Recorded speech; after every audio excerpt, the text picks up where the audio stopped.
What's the craziest military tactic used in history that you can remember? Hannibal marching goddamn war elephants over the Alps. Punic Wars. Rome was great at land battles but terrible at naval battles. So they put portable bridges corvus on their ships so they could board Carthaginian ships and turn a sea battle into a land battle. Among the many crazy ones I have heard of, 1800s British infantry commanders ordering their men to remove the flints from their flintlock before a charge, so they wouldn't stop to shoot and thus destroy the momentum of the assault. The WW2 British using a nighttime air raid to cover for a battleship naval bombardment. The planes showed up. The Germans turned on all their searchlights and looked skywards. And the battleship was able to make its bombardment basically unnoticed because the Germans thought the explosions were bombs falling. The Ghost Army of World War II comes to mind. Hundreds of civilian prop designers and artists recruited to build fake military equipment and inflatable tanks. Dummy paratroopers dropped from planes.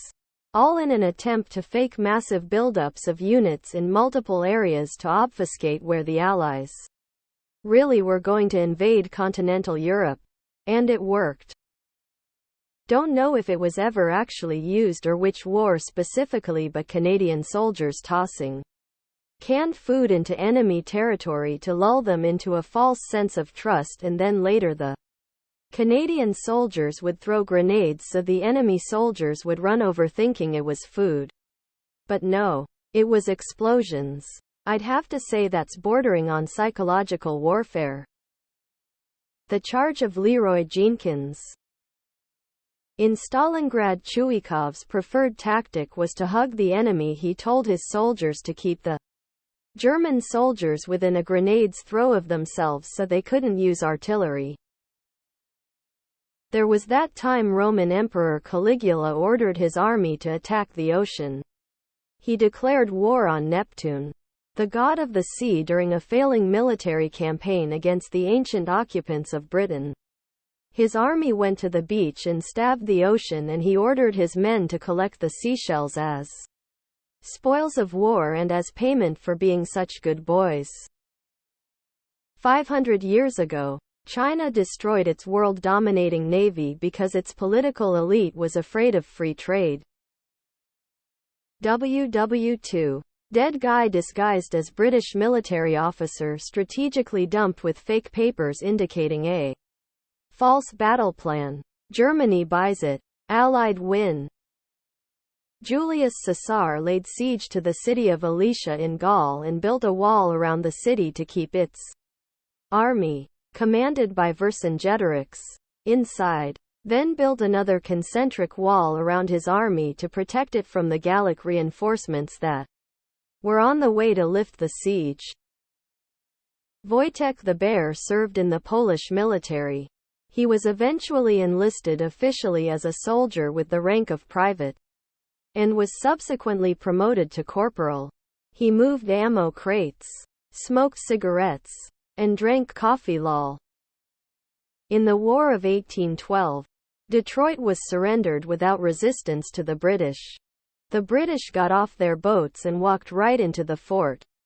The tactic was that while the British had a much smaller force, some sections would break off from the disembarking of the ships and get back on and disembark again.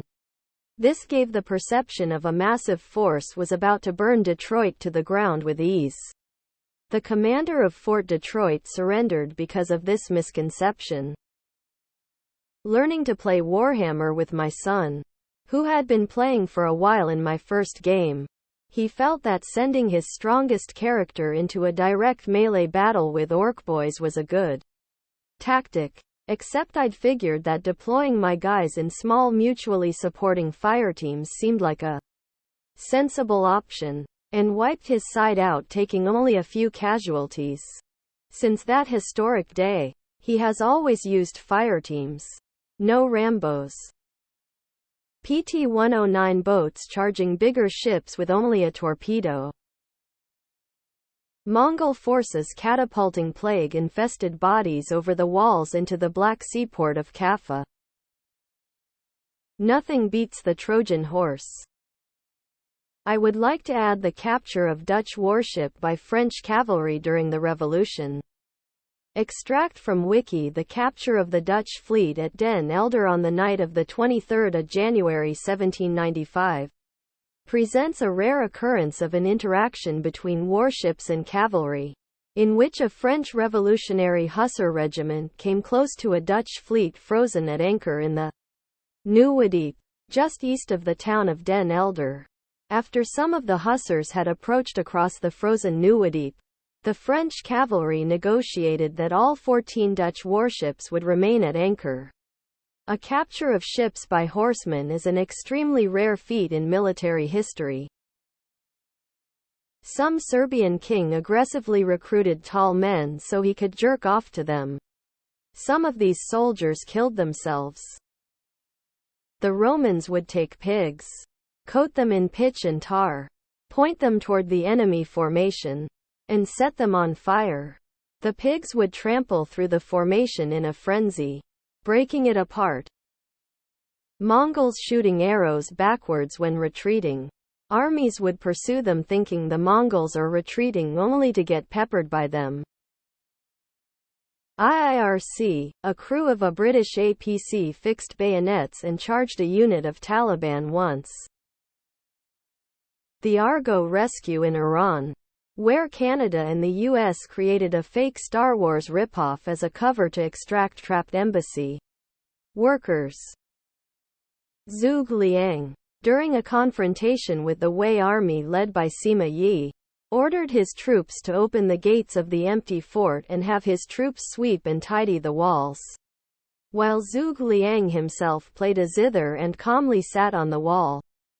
Sima Yi, seeing this seemingly strange behavior, became suspicious and decided not to attack, fearing an ambush.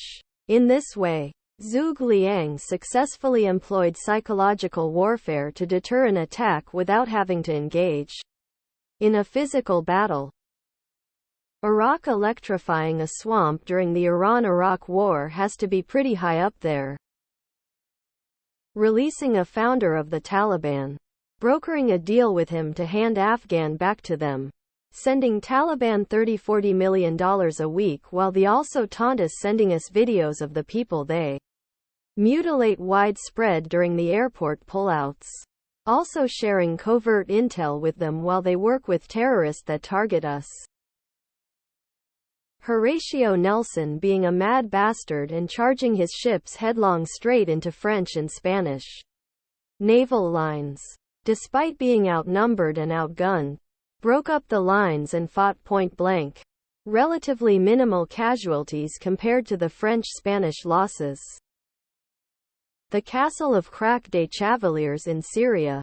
It was lain siege for a month without being fully breached, but then the attackers forged a note to the army inside from Europe saying they ought to surrender, and they fell for it and gave up the castle, and were all slaughtered. The Mongols killing literally every living thing they came across when conquering cities. Everything. Birds, cats, dogs, men, women, children. That time Caesar built a wall around a city he was sieging to cut them off from supplies and reinforcements, and then built another wall around his first wall to hold off the reinforcing army. He chose to sandwich himself between two enemy armies, with no possibility of retreat, and then beat them both. The Picard maneuver, literally using the theory of relativity and the ability to travel faster than light to confuse the enemy. That's seamanship. Reddit. My God. That's seamanship. The Gauls or some other group going to battle naked with raging erections. Potentially more mythical than historical. But I have always been amused by the story of Joshua leading a marching band around Jericho for 7 days until the walls fell down.